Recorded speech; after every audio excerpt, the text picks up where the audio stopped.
वो हजारों साल पहले ही श्री कृष्ण ने गीता में बता रखी है। इसलिए गीता को अगर आज की सभी सेल्फ हेल्प बुक्स की जननी कहें तो गलत नहीं होगा।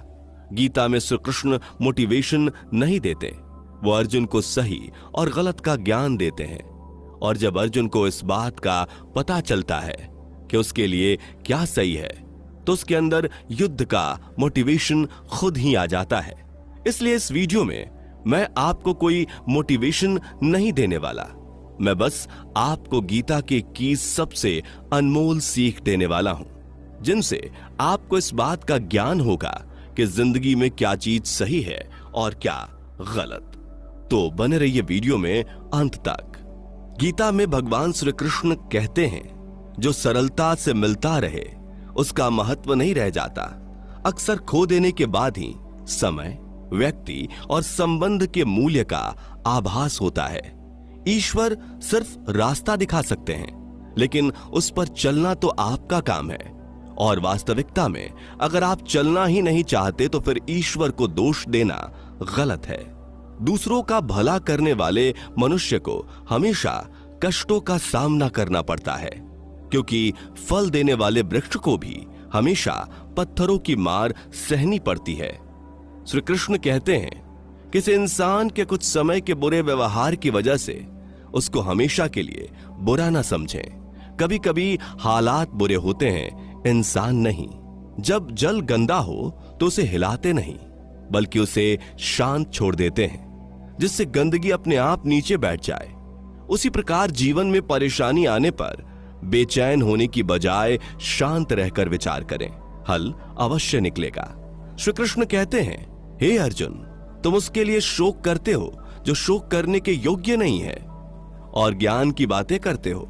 बुद्धिमान व्यक्ति ना जीवित और ना मृत व्यक्ति के लिए शोक करते हैं। कभी कभी जीवन में आगे बढ़ने के लिए उन चीजों और व्यक्तियों को भी त्यागना पड़ता है जो कभी तुम्हारे हृदय की गहराइयों में विलीन थे। मोहग्रस्त होकर अपने कर्तव्य के रास्ते से हट जाना मूर्खता है, क्योंकि इससे ना तो तुम्हें स्वर्ग की प्राप्ति होगी और ना ही तुम्हारी कीर्ति बढ़ेगी। विचारों को वश में रखिए, वह तुम्हारे शब्द बनेंगे। शब्दों को वश में रखिए, वह तुम्हारे कर्म बनेंगे। कर्मों को वश में रखिए, वह तुम्हारी आदत बनेंगे। आदतों को वश में रखिए, वह तुम्हारा चरित्र बनेंगे। और चरित्र को वश में रखिए, वह तुम्हारा भाग्य बनेंगे।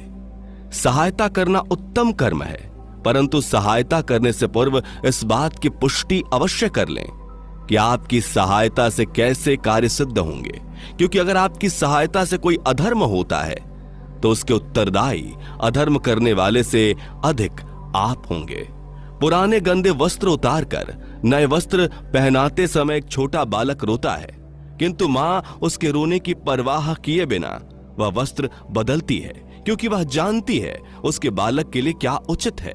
उसी प्रकार भगवान अपने भक्तों की इच्छा की परवाह किए बिना उसे सफलता और विफलता देते हैं, क्योंकि वह जानते हैं कि उनके भक्तों के लिए क्या उचित है। भगवान कहते हैं कि तुम मेरी ओर देखोगे तो मैं भी तुम्हारी ओर देखूंगा। तुम जिस भाव में मुझे याद करोगे उसी भाव में मैं तुम्हारे पास आऊंगा और तुम्हारे इच्छाओं को सफल करूंगा। गीता में श्री कृष्ण ने कहा है, जो लोग तुम्हारी बुराई करते हैं वो करेंगे, चाहे तुम अच्छा करो या बुरा। इसलिए शांत रहकर अपना कर्म करते रहो।